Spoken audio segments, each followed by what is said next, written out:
Bonjour à tous et à tous, merci d'être au rendez-vous pour ce nouveau numéro de rencontre.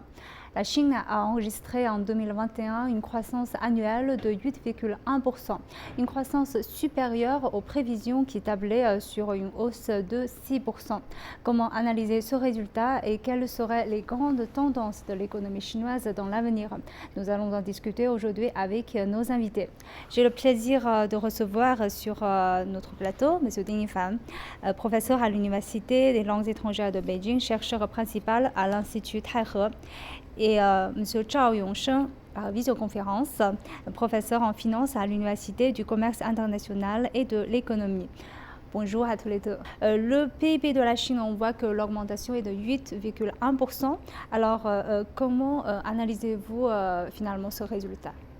En fait, 8,1%, ça paraît un chiffre assez important de croissance, mais en comparaison avec 2020, donc ce n'est pas une croissance exponentielle, parce qu'en 2019, nous avons eu un taux de croissance assez robuste.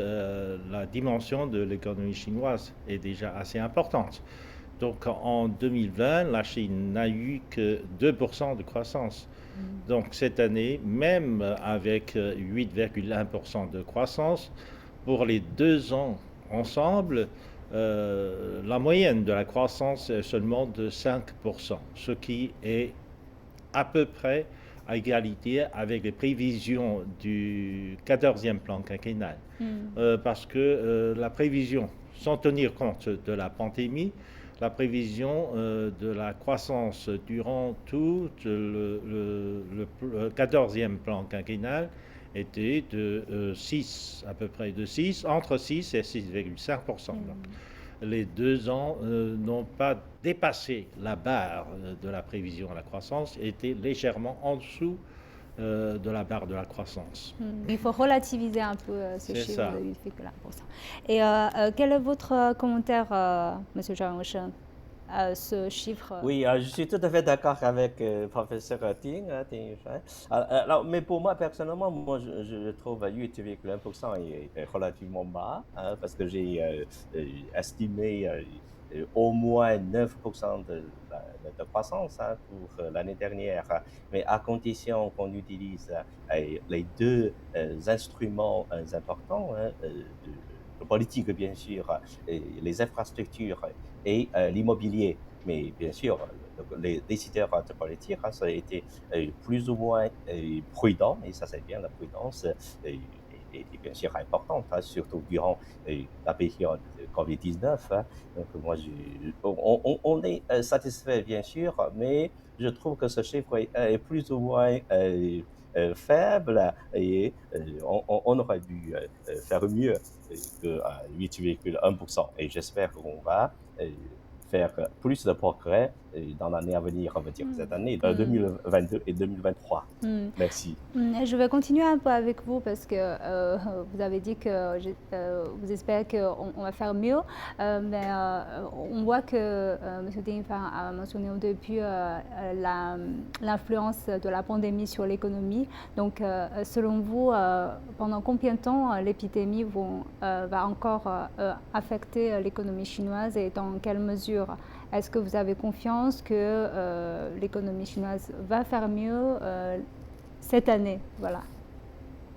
Oui, oui, merci de votre question qui est tout à fait pertinente. Mais bien sûr, parmi les experts, il y a des pessimistes et des optimistes. Hein, moi, je suis optimiste. J'espère que M. Ting est aussi optimiste.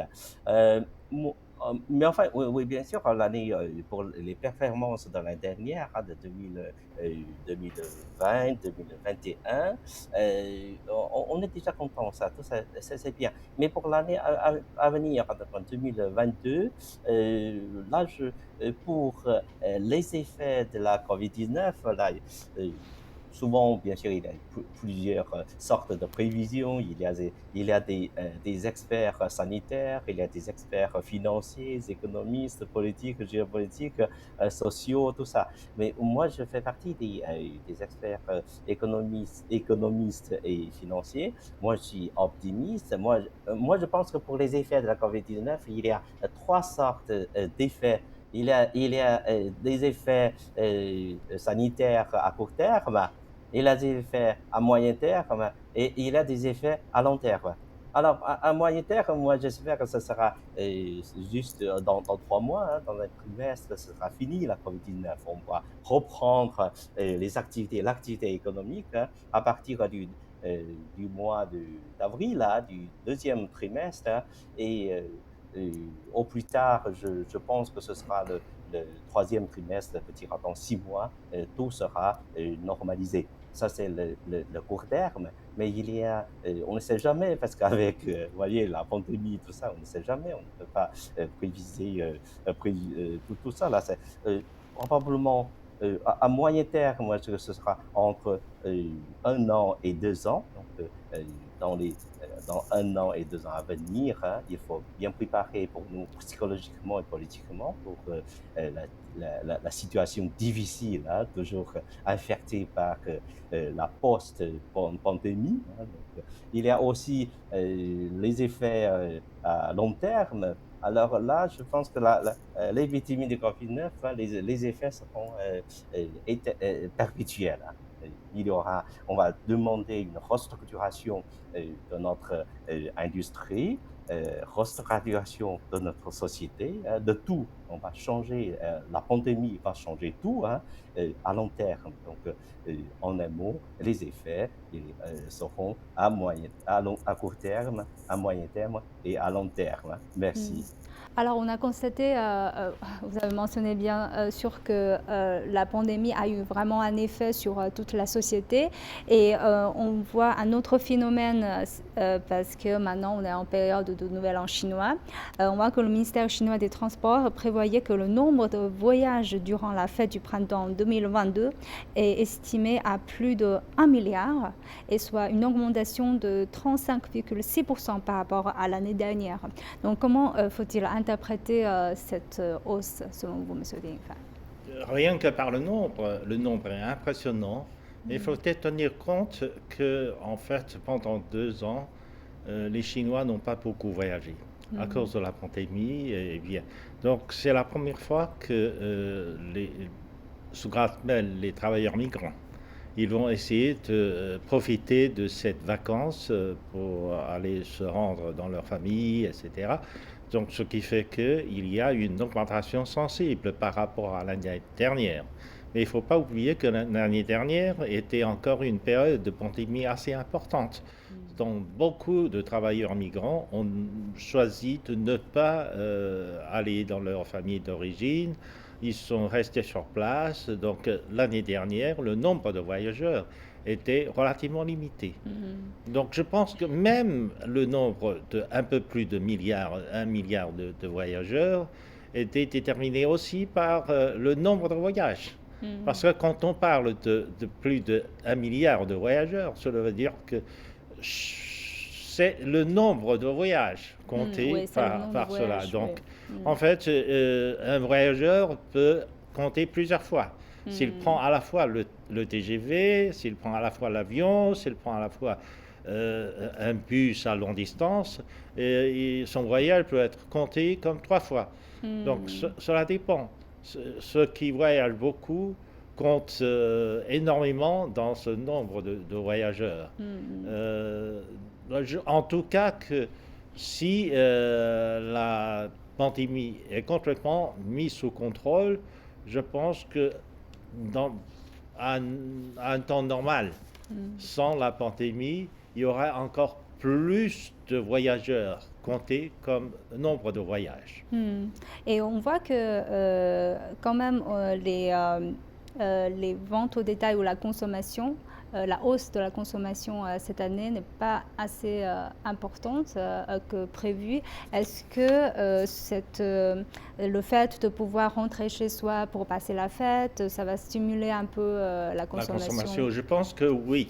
Après la fête du printemps, après ces vacances de fête du printemps, il y aura certainement une augmentation de consommation plus importante. Parce que maintenant, on attend les vagues de consommation qui ne sont pas encore arrivées. Les vagues de consommation arriveront seulement au moment de la fête. c'est-à-dire le jour avant et les jours après. Parce que on commence à fêter le Nouvel An chinois à partir du veille. C'est-à-dire que le dernier jour, plus ça dure à peu près, selon des régions, ça peut durer jusqu'à la fête de la lanterne, c'est-à-dire le 15e jour du premier mois de l'année chinoise. Donc il Cela veut faut dire, donc il faut attendre compter, la fin c'est pour ça, il faut attendre compter. la Ouais. fin et ça peut comprendre une dizaine de jours de consommation assez importante. Alors, on a un autre aspect que je voudrais bien souligner avec Monsieur Zhao Yongsheng, parce qu'on voit que les Jeux olympiques et paralympiques d'hiver qui se déroulent actuellement à Beijing, pendant ces Jeux, on voit le yuan numérique qui est déployé un peu partout, notamment dans le village olympique où il est utilisé comme moyen d'échange. Donc, est-ce que le yuan numérique va constituer quelque chose qui a un rôle à jouer dans l'économie chinoise dans le futur? Oui, oui, bien sûr, ce sera très, très important, hein. En fait, par exemple, moi, j'ai travaillé pour la société de ponts et chaussées. C'est pour ça que j'ai construit pas mal de ponts et de chaussées. Alors, c'est juste pour construire un pont, construire une chaussée, il faut d'abord prendre un tronçon, on appelle un tronçon d'essai, hein, pour faire des essais, pour voir si toutes les mesures vont marcher bien. Alors, c'est la même logique, hein, pour notre monnaie numérique. Et, donc, ça, c'est très, très bien, hein. Moi, je pense que les Jeux olympiques et les Jeux paralympiques, c'est très, très important, l'utilisation de notre monnaie, du yuan numérique. Il y a une grande fonction aussi, hein, ça a beaucoup de sens. Et parce que, vous voyez, là, on a beaucoup souffert de l'hégémonie des US dollars, hein, et les autres pays, même les Européens, ils ont fabriqué des euros, mais ils n'ont pu rien faire contre l'hégémonie américaine, surtout financière. Alors là, ici, c'est dans le domaine des monétaires, hein, de l'hégémonie des US dollars. Alors, moi, je pense que la Chine va utiliser de plus en plus de yuan numérique. C'est pas seulement pour les Américains, hein. Nous travaillons d'abord pour nous-mêmes. Alors, là, d'abord, le yuan numérique va réduire de beaucoup, hein, le coût d'émission de la monnaie chinoise. Ça veut dire il y a moins de papier, il y a moins de coûts de personnel, il y a moins de, voyez, tout ça, de transmission, tout ça. Alors là, c'est de transport et ça va d'abord réduire de beaucoup le coût d'émission. Et aussi, on va réduire de beaucoup le coût de transaction commerciale. Vous voyez, là, ça va augmenter aussi la vitesse, hein, on va réaliser la rapidité et même la rapidité, tout ce que les transactions commerciales vont faire, en fait, surtout pour les règlements, vont faire concomitamment. Donc, c'est réduire le coût de transaction. Aussi, il y a encore troisième fonction, c'est le yuan numérique va, surtout moi je crois que réduire de beaucoup aussi, hein, les phénomènes de fraude monétaire, hein, d'accord? Parce que quand vous utilisez le RMB numérique, il sera tout de suite en même temps identifié si c'est faux ou c'est vrai. Alors là, on va éviter par exemple, de fausses monnaies, hein. Donc ça, c'est troisième fonction. Quatrième fonction, on a déjà parlé de l'hégémonie des États-Unis. Ça, c'est troisième fonction. Alors, quatrième fonction aussi pour l'internationalisation, on appelle l'internationalisation du yuan. Parce que pour la monnaie chinoise en papier, hein, matérialisée, on l'appelle, vous voyez, c'est sûr on a rencontré beaucoup d'obstacles, hein. On n'entre pas dans les détails ici, mais ça, c'est vraiment c'est beaucoup d'obstacles qu'on va rencontrer. Mais avec le yuan numérique, l'internationalisation sera beaucoup renforcée et à un pas géant. Merci. Et en fait, M. Zhao a mentionné l'hégémonie du dollar et effectivement, on voit que récemment, il y a quand même beaucoup d'inquiétudes, beaucoup de doutes qui s'élèvent à l'annonce de la Réserve fédérale d'augmenter le taux d'intérêt aux États-Unis. Donc, pensez-vous que cela va avoir une influence sur la conjoncture dans laquelle l'économie chinoise se situerait pour cette année? Oui, en fait, l'opinion publique internationale fait beaucoup attention à la décision de la Réserve fédérale récemment, parce que avec la montée du taux de l'inflation aux États-Unis, la Réserve fédérale semblerait prête à relever plusieurs fois le taux d'intérêt cette année. En fait, le président, M. Powell, avait annoncé que la Réserve fédérale allait relever 4 fois le taux d'intérêt cette année, une fois en mars, une fois en juin, une fois en septembre, la dernière fois en décembre. En fait, on sait très bien qu'en 2008, la crise financière a été provoquée après que la Réserve fédérale ait relevé 6 fois le taux d'intérêt.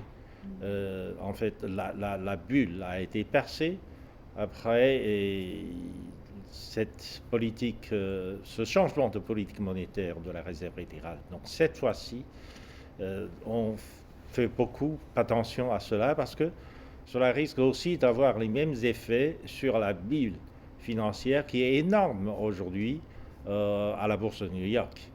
Avant la crise financière de 2008, le Dow Jones, donc l'index de la bourse de New York, était à l'époque 14 000 points.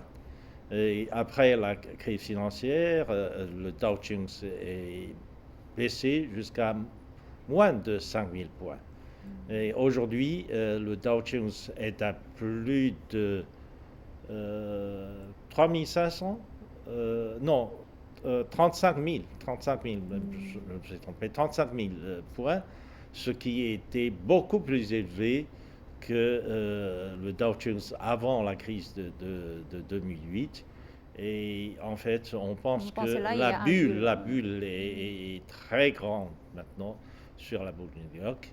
Et si cette fois-ci la bulle éclate, les conséquences seraient catastrophiques, non pas pour l'économie américaine, même aussi pour l'économie planétaire.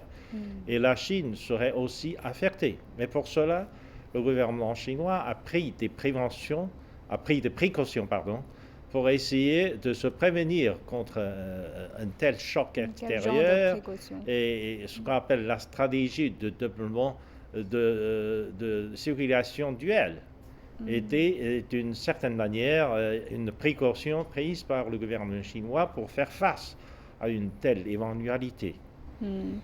Alors, on va effectivement voir cette duelle circulation parce que j'ai entendu parler, il y avait une fois sur un chercheur français, ils disent que peut-être c'est pas double circulation, c'est double embouteillage. Il a énuméré beaucoup de difficultés ou de défis pour l'économie chinoise.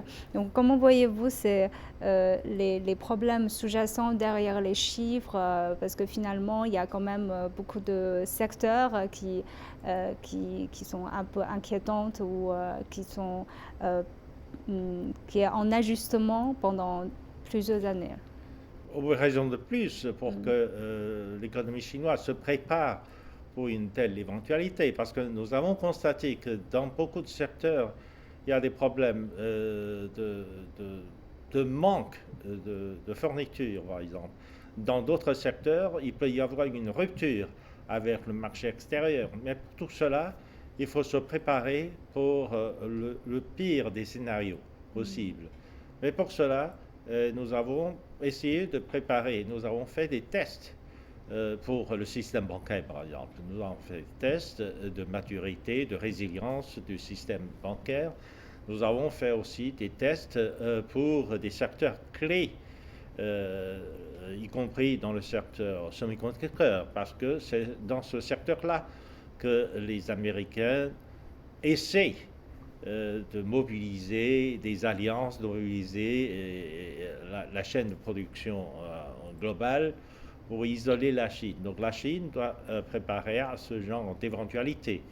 Et nous avons fait pas mal de préparations pour ce genre de choses, pour ce genre de cas, de scénario. Et Monsieur Zhao Yongsheng, quel est votre avis? Est-ce qu'en 2022, l'économie chinoise fera face quand même à une pression à la baisse? Bon, merci de votre question, mais enfin, c'est comme M. Tien vient d'analyser l'économie chinoise de 2021 de ses prévisions aussi de 2022, là. En fait, personnellement, pour moi, je crois que l'économie chinoise, pour la question si l'économie chinoise en 2022 va risquer ou pas de faire face à une pression à la baisse, mais ça c'est une très bonne question, mais c'est surtout, ça dépendra des politiques que les décideurs politiques vont sortir. Hein. Donc, ça, mais en gros, moi, je suis optimiste, comme je viens de dire. Hein. Pour 2022, là, souvent, les économistes vont ont déjà fait une prévision, même les décideurs, le gouvernement aussi, c'est pour le PIB, la croissance de PIB, c'est 5,5%. Alors moi, encore une fois, je trouve que c'est un peu trop conservateur, on est trop prudent. Hein.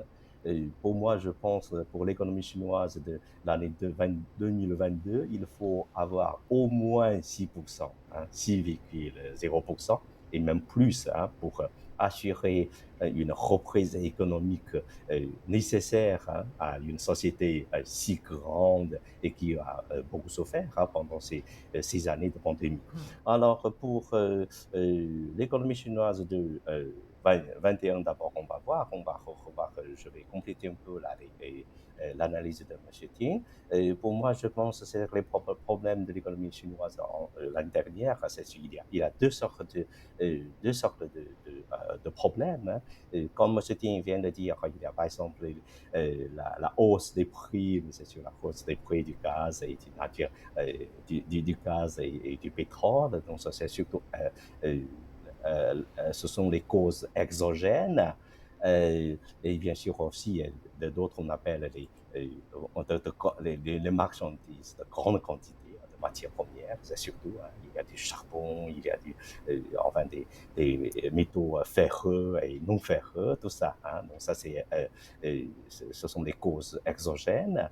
Et pour les causes endogènes aussi, hein, bien sûr, il y a la pandémie aussi, le petit retour de la COVID-19, il y a aussi les inondations, et tout ça, ce sont les causes endogènes. Il y a les causes exogènes, il y a les causes endogènes pour l'économie chinoise de 2021. Alors, pour 22, moi, je pense que c'est surtout, mais comme il faut dire, il faut bien voir, là, c'est d'abord, encore une fois, moi, je propose encore une fois, il faut renforcer les investissements dans le domaine des infrastructures, hein, parce que c'est grand là comme investissement et les effets seront toujours signifiants. Hein. Donc ça, il faut vraiment utiliser cet instrument de politique. Hein.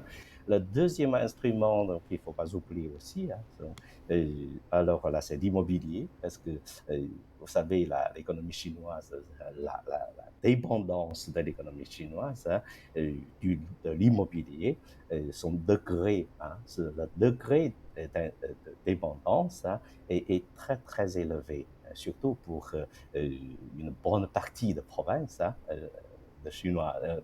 Provinces chinoises, là il faut oublier, il ne faut pas les oublier. Donc moi je pense aussi on peut, les décideurs de politique hein, peuvent reprendre ces deux instruments traditionnels. Bien sûr, les nouvelles économies, c'est bien, hein, tout ça, il y a les nouvelles économies, l'économie numérique, tout ça, c'est bien. Mais il ne faut pas oublier, hein, les deux instruments traditionnels qui sont très, très importants et essentiels pour redémarrer, faire redécoller l'économie chinoise. Donc, en gros, moi, je suis optimiste. Je ne pense pas que l'économie chinoise en 2022 va faire face à une pression à la baisse. Moi, je pense que 6% au moins pour l'année 2022.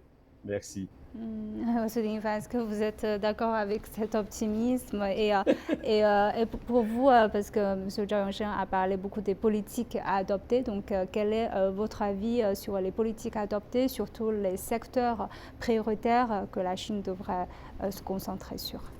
En fait, oui, en 2021, nous avons eu un taux de croissance assez soutenu, mais partiellement grâce à l'exportation, parce que nous avons eu un taux de croissance de 8,1%, mais nous avons un taux de croissance de l'exportation qui a atteint plus de 20%.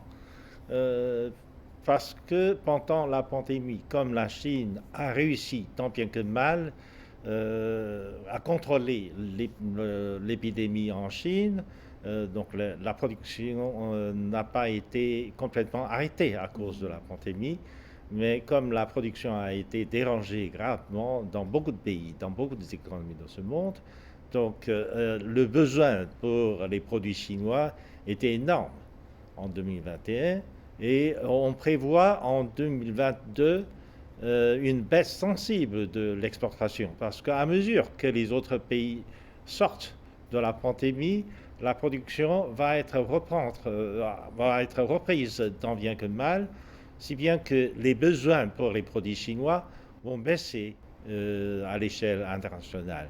On pense que cette année, l'exportation ou la croissance de l'exportation jouera un rôle moins important pour la Chine.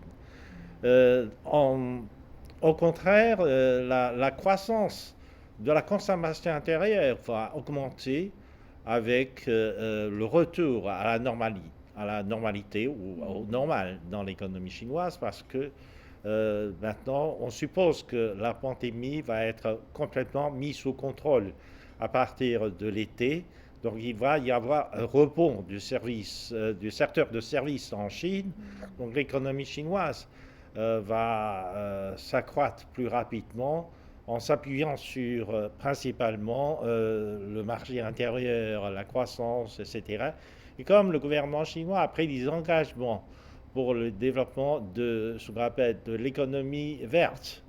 En particulier, le gouvernement chinois va augmenter l'investissement dans les domaines en relation avec la décarbonisation de l'économie, avec le développement de l'énergie renouvelable, avec le développement de l'énergie nucléaire, etc., etc. Tout cela nécessite un investissement massif dans l'infrastructure et ça entraînera un taux de croissance plus important en 2022, je pense. Non, c'est-à-dire que ce sera le secteur de service. De l'investissement. Le service va connaître un taux de croissance plus important. L'investissement va connaître aussi un accroissement assez important dans les infrastructures en relation avec l'énergie renouvelable, avec le développement vert, c'est-à-dire la décarbonisation des activités économiques, de la production, etc. etc. Tout cela nécessite des investissements massifs. Alors, je vous remercie, M. Dingfa et M. Zhao Yongshen, d'avoir partagé vos points de vue avec nos téléspectateurs. Et je vous remercie d'avoir suivi notre émission. À la prochaine.